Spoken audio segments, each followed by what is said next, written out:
bạn đang ấy chụp đẹp xu từ căn bong bóng một chiên dưới đừng ó bà chẳng đôi cái lò máu cho bạn flop ho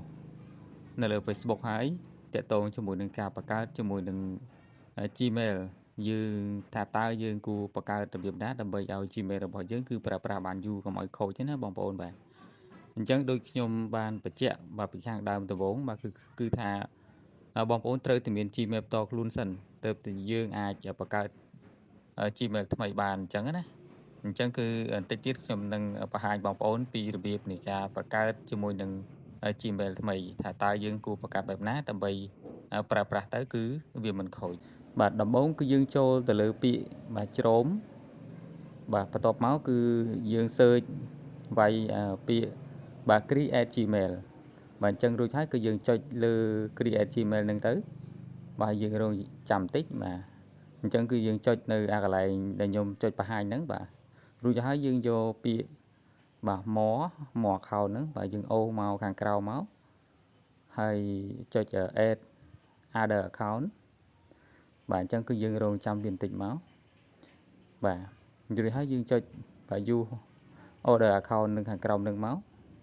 បាទរួចហើយក៏យើងបាទចុច create account បាទហើយយើងចូលខាងលើហ្នឹងបន្ទាប់មកបាន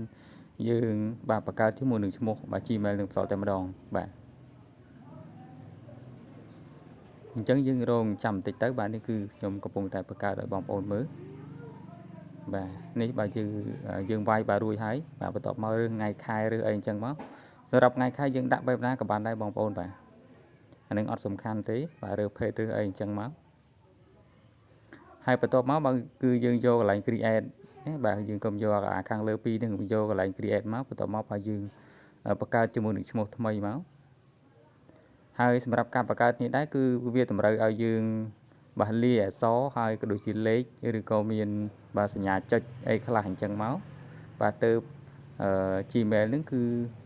យើងបង្កើតទៅគឺអត់ងាយខូចបាទអញ្ចឹងបងប្អូនយើងធ្វើដូចខ្ញុំអញ្ចឹងមកបាទយើងរងចាំបន្តិចហើយយើងបាទចុច next បាទបន្ទាប់មកគឺយើងចុច next មកបាទបន្ទាប់ពីនឹងហើយបាទគឺ password បាទ password ក៏ដូចគ្នាបងប្អូនបាទដំបូងគឺយើងដាក់អក្សរធំហើយបន្ទាប់មកហើយយើងមានអក្សរហើយយើងមានលេខមានសញ្ញាបាទដូចខ្ញុំបង្ហាញបងប្អូនអញ្ចឹងមកបាទរួចគឺយើងចុច next បន្ទាប់ទៀតមក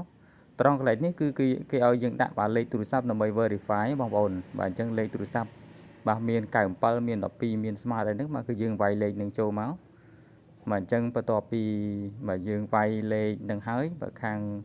ក្រុមហ៊ុនគាត់នឹងផ្ញើលេខកូដមកឲ្យយើងវាយបញ្ចូលនឹងតែម្ដងបាទនេះគឺខ្ញុំកំពុងតែបាទវាយបញ្ចូលជាមួយលេខទូរស័ព្ទហើយបងប្អូនបាទអញ្ចឹងកន្លែងនេះគឺយើងរងចាំបន្តិចបងប្អូនបាទបន្តិចទៀតខាងក្រុមហ៊ុនគាត់ផ្ញើបាទលេខកូដបាទមកហើយបាទអញ្ចឹងគឺយើងវាយលេខកូដនឹងបញ្ចូលមក